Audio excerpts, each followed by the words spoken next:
Pocos podían imaginar apenas una semana antes que a la mesa del Consejo de Ministros se sentarían los miembros de un ejecutivo socialista, el primero además donde las mujeres son mayoría.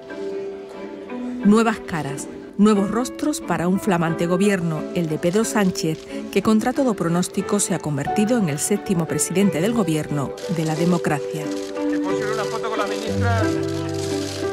Vale. Gracias. Un segundo. La última vez se presenta. Jueves 31 de mayo. Son los minutos previos de una sesión parlamentaria que iba a convertirse en histórica. Unos días antes, 84 diputados del Grupo Socialista del Congreso habían registrado una moción de censura contra el gobierno de Mariano Rajoy. Señorías, se abre la sesión. El encargado de defenderla y el primero en subir a la tribuna de oradores es el portavoz socialista del Congreso, ya que el candidato propuesto no tiene acta de diputado. Buen día, buenos días. Señora presidenta, señoras diputadas, señores diputados. En disposición de las facultades que nos otorga el artículo 113 de la Constitución, los firmantes designamos como candidato a la presidencia del Gobierno a don Pedro Sánchez Pérez Castejón. Una vez conocida la sentencia del caso Gürtel, ya no hay suposiciones sino certezas. La certeza jurídica de que era Gürtel, de que Gürtel era el PP y el PP era Gürtel. La sentencia de la Audiencia Nacional, que el pasado 24 de mayo consideró probada la existencia de una caja B en el Partido Popular y lo condenó como partícipe a título lucrativo de la trama de corrupción Gürtel, es también el núcleo de la argumentación del candidato socialista. Nunca antes una moción de censura como la que se debate hoy había sido tan necesaria por higiene democrática. Señorías, la corrupción actúa como un agente disolvente y profundamente nocivo para cualquier país. Nace de la incapacidad, señor Rajoy, de su incapacidad para asumir en primera persona las responsabilidades políticas que toda España y la mayoría de esta Cámara le exigen tras el conocimiento de la sentencia de la Gürtel. Lo que esta moción de censura persigue es a ese personaje tan dañino para España que soy yo. Este gobierno recibió un país hundido en la ruina, en el paro y en la desesperanza. Un país que con el esfuerzo de todos ha restaurado el bienestar, el crecimiento y el empleo. Los resultados del gobierno en materia económica arrancaron cerrados aplausos en los escaños populares. A esa hora ya se empezaba a saber que el Partido Nacionalista Vasco iba a respaldar la moción de censura, al comprometerse el PSOE a respetar los presupuestos generales que pocos días antes había rechazado en la misma Cámara. Y además lo hicieron con entusiasmo, porque era un no de los de no es no. Mariano Rajoy abandonó el hemiciclo. La sesión continuó por la tarde con su escaño vacío, mientras él permanecía durante horas en un restaurante cercano. Al haber alcanzado el voto favorable de la mayoría absoluta de la Cámara, queda aprobada la moción de censura. Muchas gracias, señorías. Muchas gracias, señor presidente. Muchas gracias, señor presidente. 180 votos de un total de 350 diputados derribaron al gobierno del Partido Popular y otorgaron la confianza del Congreso a Pedro Sánchez. El nuevo presidente manifestó su voluntad de gobernar en solitario, a pesar de estar en minoría. Entre quienes más efusivamente acudieron a felicitarlo, deberá buscar día a día los apoyos necesarios para sacar adelante sus políticas. Al presidente del gobierno no lo eligen los ciudadanos. Los ciudadanos eligen a los partidos y quien tiene mayoría parlamentaria gobierna. Entonces Mariano Rajoy ha perdido la mayoría parlamentaria, luego ha perdido el gobierno.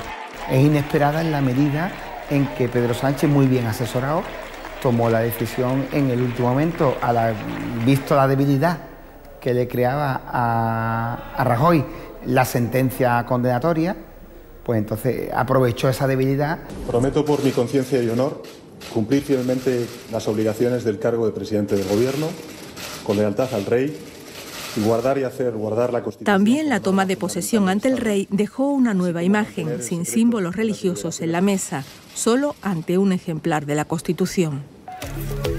Pedro Sánchez aparece en la escena política nacional en 2014 como secretario general del PSOE, tras la debacle electoral de 2011. En 2015 protagoniza su primera investidura fallida. El no a Rajoy en contra de los varones socialistas fuerza su dimisión. No es no, señor Rajoy, no es no. Después de una dura pugna, Sánchez logra imponerse a su rival Susana Díaz.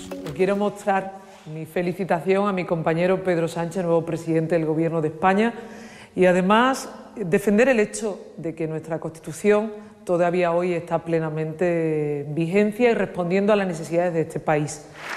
Su gran reto seguirá siendo Cataluña y su interlocutor el nuevo Gobierno de la Generalitat, constituido el mismo día en que Sánchez llegaba a la Moncloa. Un gobierno de izquierda que transforme el país no se puede hacer sin una mayoría parlamentaria. Y no tiene mayoría parlamentaria. Luego habrá que ver la capacidad que tiene Pedro Sánchez junto con Podemos de realmente empezar a aprobar este tipo de leyes. Y si no, lo que le queda efectivamente son los gestos, y le queda un desafío muy importante, que es el desafío de pacificar la situación en Cataluña. Pero no será el único frente. No puede derogar la ley Mordaza, porque para eso necesita mayoría parlamentaria en torno a un nuevo texto. No puede derogar la reforma laboral, porque para eso necesitaría mayoría parlamentaria. Entonces, las grandes reformas, la reforma laboral, la reforma de las leyes, recuperar los derechos perdidos, no los puede hacer inmediatamente Pedro Sánchez sin el concurso de otros partidos. El juego de Podemos ahora es demostrar en estos meses que Pedro Sánchez no tiene un gobierno de izquierda. En el Partido Popular empieza un periodo de incertidumbre.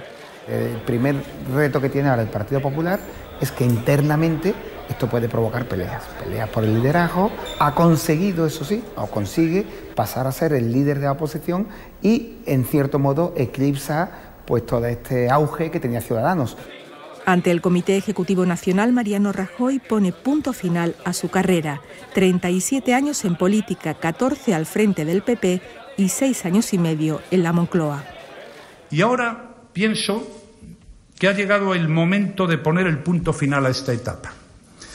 El Partido Popular ha de seguir avanzando y construyendo su historia de servicio a los españoles bajo el liderazgo de otra persona. Los casos de corrupción, la trama Gürtel y los papeles de Bárcenas han marcado su legislatura y su adiós a la política. Pedro Sánchez, mientras tanto, inaugura en la Moncloa su agenda institucional recibiendo al presidente de Ucrania. Pero la expectación está en saber los nombres de los nuevos ministros.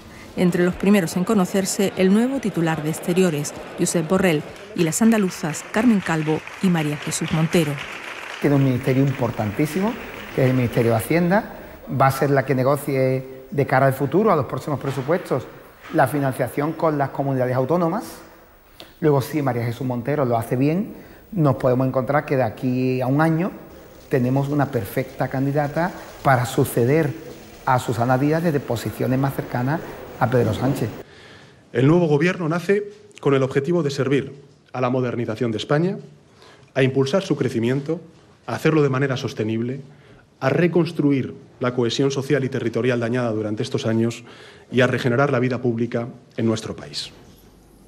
17 ministros, 11 mujeres y 6 hombres. Un consejo de ministras y ministros. Así como mantener el secreto de las deliberaciones del Consejo de Ministras y Ministros. Un gobierno en femenino para marcar un nuevo rumbo en la política de nuestro país. Un camino, el de Sánchez, plagado de dificultades, de incertidumbres que a buen seguro le harán sudar la camiseta.